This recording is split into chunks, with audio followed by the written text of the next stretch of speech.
بسم اللہ الرحمن الرحیم۔ شروع اللہ کے نام سے جو بڑا مہربان نہایت رحم کرنے والا ہے۔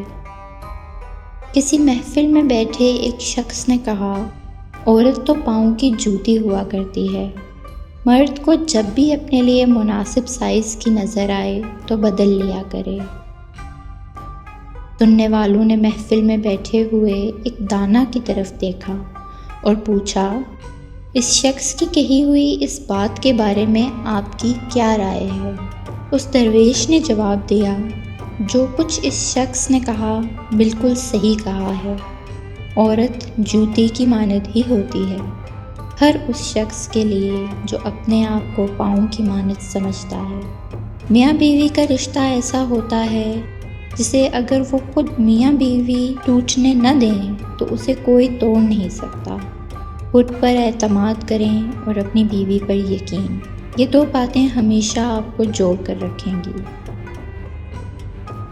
میاں بیوی میں اکثر چھوٹی موٹی باتوں پر لڑائی ہو جاتی ہے، کبھی ایک کی غلطی ہوتی ہے تو کبھی دوسرے کی، لیکن راضی کرنے میں پہل وہی کرتا ہے جو زیادہ محبت کرتا ہو۔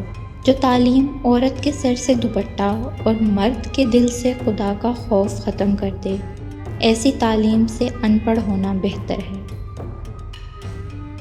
ٹوٹنے اور منانے کا عمل رک جائے تو محبت کو زنگ لگ جاتا ہے۔ چھوٹی چھوٹی باتوں کو نظر انداز کرنا چاہیے، اس سے آپ کا دنیا کا گھر بھی جنت ہوگا اور آخرت کا بھی۔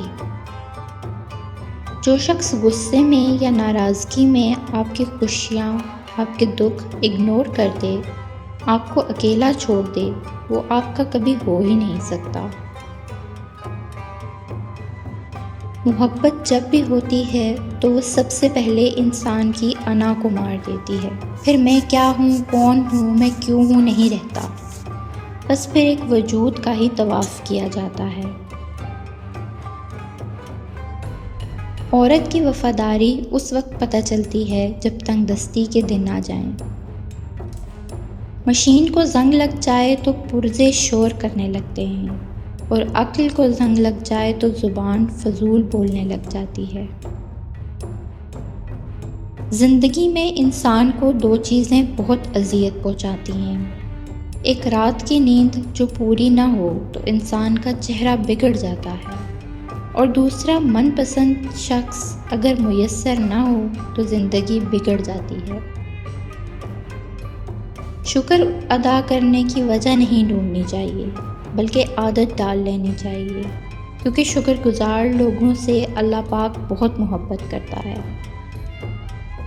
کبھی کسی کو مت بتائیں کہ اس کا ہونا آپ کے لیے کتنا ضروری ہے، خاموش رہیں، امیدیں نہ لگائیں، خدشات بڑھ جائیں گے، بے سکونی رگوں میں اذیت بن کر ناچے گی۔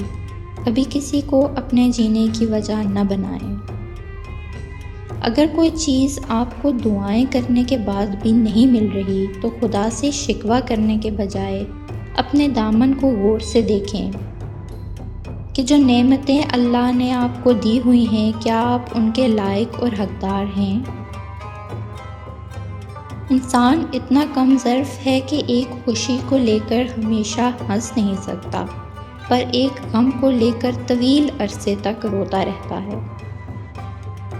بزرگ فرماتے ہیں، جو عورت گھر میں آٹا گوندتے وقت باقاعدگی سے بسم اللہ پڑھے تو اس کے شوہر کے رزق میں بے پناہ برکت اور اضافہ ہوتا ہے۔